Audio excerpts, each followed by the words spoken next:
Bom, pessoal, esse é o mesmo banco de dados que a gente já usou para o teste T pareado. Então, a gente comparou as convulsões pré-tratamento com as convulsões na primeira semana de tratamento. Aqui são pessoas tratadas com anticonvulsivante. E tem também a informação da quantidade de convulsões na sexta semana. Então, eu tinha feito a comparação em vídeo do pré-tratamento com a primeira semana e deixei para vocês fazerem do pré-tratamento com a sexta.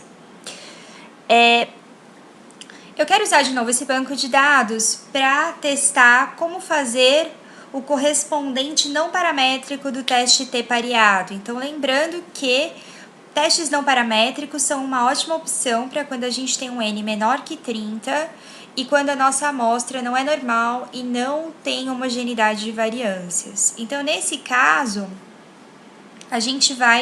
eu vou usar então o teste não paramétrico e vou fazer a comparação do número de convulsões pré-tratamento com o número de convulsões na sexta semana. Então, para fazer isso, a gente vem analisar testes não paramétricos, caixas de diálogo legadas, e eu vou dizer que eu tenho duas amostras que são relacionadas. É um outro jeito de dizer que são amostras dependentes. Por que eu vou usar esse teste? Porque eu quero comparar duas medidas, então eu tenho duas amostras, vai ser a convulsão pré-tratamento com a convulsão na sexta semana de tratamento. E essas amostras não são independentes, porque eu quero estou comparando a quantidade de convulsões de uma mesma pessoa. Então, eu vou clicar aqui em amostras relacionadas. Vejam que ele abre aqui para eu fazer esse parzinho de variáveis e ele já está selecionado aqui automaticamente o teste de Wilcoxon, que é o correspondente não paramétrico do teste T pareado mais usado. Então, a gente vai montar aqui o parzinho. Eu quero comparar o número de convulsões pré-tratamento com o número de convulsões da sexta semana. Lembrando que eu posso vir aqui em opções para pedir o descritivo e os quartis. Então, vou clicar em OK.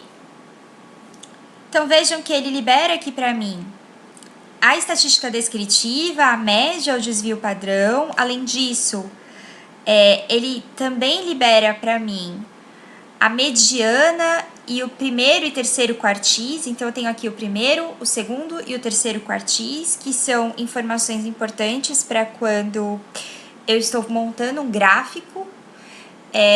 Lembrando que quando a gente faz um teste não paramétrico, é costume mostrar um gráfico com mediana e desvio interquartil, ao invés de mediana de média e desvio padrão. Nessa segunda tabela, ele me mostra os rankings disso, porque, como a gente comentou, esse é um teste que se baseia em rankings e não no valor absoluto. E essa última tabela mostra, de fato, a comparação desse parzinho.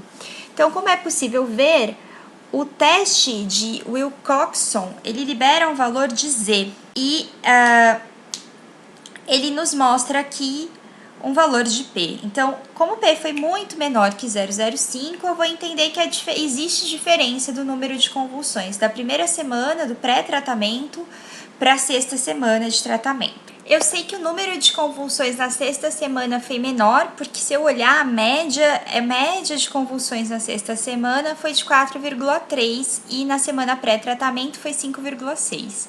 Então, o jeito de descrever esse teste é dizer que o teste de Wilcoxon mostrou que o número de convulsões na sexta semana de tratamento é inferior ao número de convulsões pré-tratamento.